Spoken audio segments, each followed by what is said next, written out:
ayan, nakikita nyo yung hawak ko. Meron tayong 10,000 dito, 10 tagi 1,000 at ipamimigay natin to sa lahat ng mga nanonood ngayon. All you need to do is comment down, ilagay nyo lang ang words na Atikra. Oh, ayan, mag-comment na kayo ng Atikra at mapapasahin nyo itong 1,000 bawat isa sa inyo. 10 pang mananalo. Ayan, ano pag natin nyo? Mag-comment na kayo ng Atikra. Dahil dyan, ito po ang bibili natin. Cake 500, chicken 5 kilos, adobo pork 5 kilos, sotanghon, tapos gulay habang umuubos, BTV naman nag-iatay. Gulay na lumpia, patatas at kinilaw. Ayan, ayan po. Atikra ang tanan dahil ito ay panghanda sa birthday ni Ate Cheng tomorrow. Thank you Ate Cheng for this. Maghanda kami ng birthday mo bukas. Ingat ka palagi sa Australia. And hi to the twins. God bless. O tayo pamigay karon kay Ginoo. I-discam ra namin to, binudol ra namin to, tapos bubudulin niyo pa ako. Bye-bye. May nagtanong kasi kumusta daw yung ano mo, yung papunta mo doon sa ano sa, di ba nag-ano ka ng cellphone, cellphone ba 'yon? So ano nangyari? So nakapasok ka hindi? Wala pa. Hindi ka nakapasok. Ano ngayon? Ano ngayon ano mo? In-inquire? iPhone mo to. Di ba yung card? Credit card ba 'yon? So hindi ka na-aprobahan. Decline. Decline bakit? Bakit decline? Wala. Bakit ka na-decline TSF?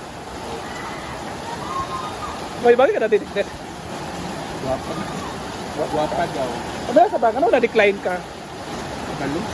Kaya din man to. Ang ginamit mo? Ay, simple mo rin. Nag-ano din siya ng credit card. Pero hindi siya na-aprobahan. Decline din siya. So akala ko may cellphone ka ng bago. Di ba sabi mo may magbibigay ng dalawang tao? November pa man. November pa siya magbibigay sa'yo. Ipadala ra. Ay, padala niya. Saan galing? Sa Canada. Ay, uwi siya ng Pilipinas. Tapos, Si Ate mo. No? sa Ate A. Wala yung Sister S. Ay! Si Sister S o si Ate E. Oo, so dalawa pa lang nabibigay, di ba? So sa mga nagtatanong, hindi po napurbahan si Paloma sa credit card kasi ano pag hinanap nila? Bakit ano ka na Pag namin alam kasi anong system yun, system generated. magbibigay ka naman ng 5,000? Hindi nila alam, hindi nila alam. Ah, yun ba yun? So ayun mga mamsi ha, so decline si Paloma sa credit card. So dito naman tayo, so doon ay busy ang lahat habang umuulan. Ayan po sila guys kasi nagluluto sila ng merienda. Ayan po si Madam, si Britney, si Marian. Oo, so mamaya magberienda tayo mamaya guys. Oo, di ba? Malakas lang yung ulan. Tawagan si Jen.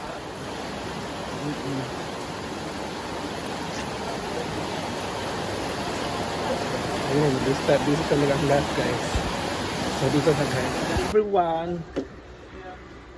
So magtitiklop tayo mga mamsi. Ito yung ano ko, ito yung chismis ko. Kasi noong isang araw, muntik na masunog yung aming bahay. Kasi pumutok yung saksakan. Kumbaga, yung saksakan kasi namin sa taas ay ano, tawag dito, sinindot ng aking pamangkin na babae. Tapos, nung sinindot sa lambre, parang nasunog yung saksakan. Tapos, ngayon, pagkasunog sa saksakan, hindi ko inasikaso yon kasi nga, akala ko okay lang. Nung isang araw, nung ano yata yun, nung Martes, nag-chat sa akin yung kapatid ko. Sabi niya, Uyong, muntik na masunog yung bahay. Buti na lang naagapan ni Papa at ng aking asawa ng aking kapatid. Nung pagkaagapan, buti na lang andoon sila. Kasi kung wala sila doon, nako, sunog na yung bahay. Agad-agad na pinatay nila yung breaker. Yung breaker ko kasi nasa labas, wala sa loob.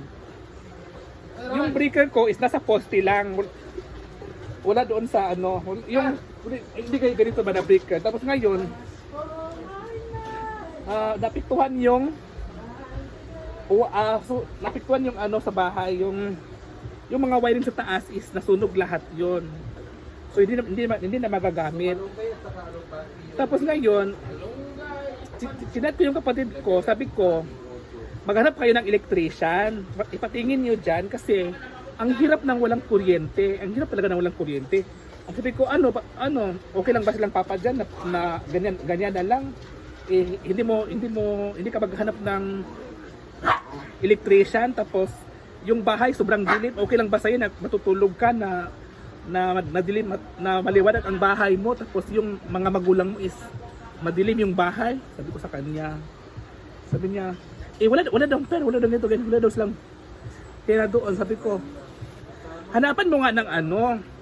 Ako pa, hindi talaga sila naghahanap. Wala silang pakialam mga mamsis. Anong ginawa ko sa sobrang stress ko? Kasi bahay ko yun eh. Ako nagpagawa nun eh. Ako nagpa-renovate nun. So, hindi pwedeng ganun na lang. So, ang ginawa ko ngayon, naghanap ako ng electrician. May chinat akong electrician. Tapos ako pa naghanap ng paraan para papuntahin doon ng electrician sa bahay. Tapos, nung pinacheck yung electrician, sabi ng electrician sa akin, okay na daw yung ilaw, pero temporary lang yung ilaw. Hindi magagamit yung mga saksakan. So, basta may ilaw lang, so okay na ako sa ilaw. Tapos sabi ng aking, ng aking electrician, sabi niya, dapat tanggalin tong mga wire mo kasi nasunog lahat yung nasa taas na wire. Tapos sa pag-uwi mo, bibili ka ng breaker, 2 breaker. So 2 breaker at saka yung wire. Tapos sabi ko, magkano bang hingi mo sa sa labor mo? Sa pag-ano mo sa akin ngayon sa pag-asikaso mo ngayon sa bahay. Ang sinabi niya sa akin ay sinabi niya sa akin 300 yung labor niya hiningi sa akin nung pinacheck ko yung kuryente doon.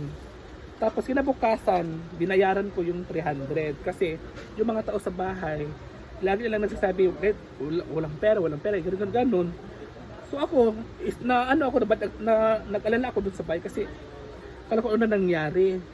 So sabi ko, pag uwi ko na lang o sasahod na lang namin, ipaayos ko yung kuryente. Tapos magkano ba ang labor mo? Sabi niya sa akin. Ang labor daw niya ay 1.5 lang daw hihingi sa akin kasi magkaibigan daw naman kami. 1.5 lang yung breaker, bili ka na lang ng breaker 2 at saka bibili ka na lang ng wire. Ako na bahala magtrabaho, sabi niya sa akin. So buti na lang, tapos ngayon okay na, sabi ko ay okay na, at least okay sila papa doon, okay magulang ko doon. So okay na, may ilaw na doon. Kinabukasan na naman, wala akong kalam-alam. Yung kapatid ko, may nagtsatsaking kapitbahay, muntik na daw kami maputulan ng tubig. Na-stress na naman ako. Kasi, di ba yung pandemic time is naipon yung bill ng kuryente at saka yung bill ng tubig. So, walang singil nung pandemic time. Tapos ngayon, pumirma pala yung kapatid ko doon na every month ay magbabayad siya ng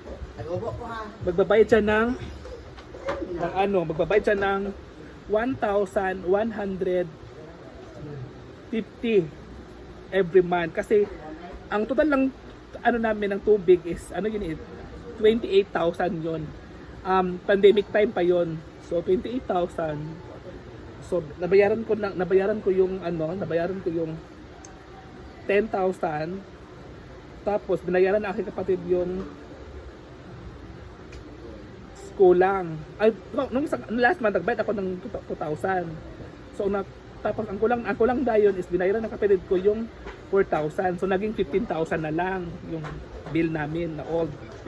Yun pala, may sila doon, may kasunduan pala doon sa munisipyo sa tubig na kailangan para mabawas-bawasan yung aming bill na malaki, kailangan magbabayad kami every month ng 1,150. Tapos kahapon, sinila na kahapon. Nung wala ako doon, sabi ng aking kapatid, sabi ng kapatid ko, ngayong maputulan tayo, dapat kasi yung pasensya ka na kasi kanina muntik na tayo maputulan ng tubig. Na-stress na naman ako, guys. Alam mo, kung pag ganyan mga problema, family problem, wala ka talagang, ang hirap talaga, wala kang masabihan ng mga problema mo. Dati kasi, yung jowa ko dati, pag may mga problema ako, siya yung sinusubungan ko lagi. Pero ngayon kasi, hindi na siya napaparamdam sa akin at wala na din kami kasi wala na talaga. So, wala na akong masubungan ng mga problema ko. Kasi kahit kapatid ko, hindi ako nagsasabi sa mga kapatid ko kasi ako nga yung hiningian nila, tapos ano, di ba, ang hirap talaga, guys. Ang hirap na ikaw ang breadwinner talaga sa pamilya. Ang hirap. Kaya mas mabuti talaga, dati wala akong iniisip ko lang dati, sarili ko lang. Ngayon, lahat ng isipin ko, sobrang naisip sa kahapon. Kaya, alam mo, kahit masaya ako, kaya nung nag-post ako sa aking mga problem, kasi ako talaga kasi, hindi talaga ako mahilig mag-post sa mga problema. Alam nyo, kahit tumatawa ka sa camera, pero sa likod ng camera ay malungkot ka, walang maniniwala sa akin na may mga problema din ako minsan. Yung mga ganun, maliit lang naman yung mga problema ko, pero ano kasi maliit lang naman yung problema namin. Pero yung mga tao kasi nasanay sa'yo na masaya ka lagi, ganun ba yung mga ganun ba? Which is, tayo naman lahat mga Pilipino ay may mga kanya-kanya naman tayong mga problema, di ba? So, iniisip na lagi na wala na akong pero yung bill namin every month sa tubig is 1,150 yung old namin na bill. Tapos every month namin na bayaran na sa tubig is 600. So every month namin babayaran is nasa 1,750. 1,750 ang babayaran namin every month. Kasali na yung old, kasali na yung panibagong bill ng tubig ngayon. 1,750 talaga, guys. Sobra. Tapos yun namang pagpatrabaho ko sa mga wiring is na siguro sa 3,500 or 4,000. 4,000, okay na yung sa 4,000 kasi 1,000 na maghihingi niya sa akin eh. Sobrang hirap talaga mga moms. Alam nyo, gusto ko nang alam niyo, naisip ko talaga na gusto ko nang magbukod sarili ko ba, gusto ko mag-rent ng bahay para wala akong iisipin yung maging selfish ako sa buhay, yung tawag doon, maging selfish. Pero hindi ko nagagawa yan kasi may umaasa sa akin, yung magulang ko umaasa sa akin. Iwan ko ba, ang hirap talaga, guys. Diba? Kaya, yun lang muna mga mamshi. So, anuin ko muna, guys, ha. So, bye-bye.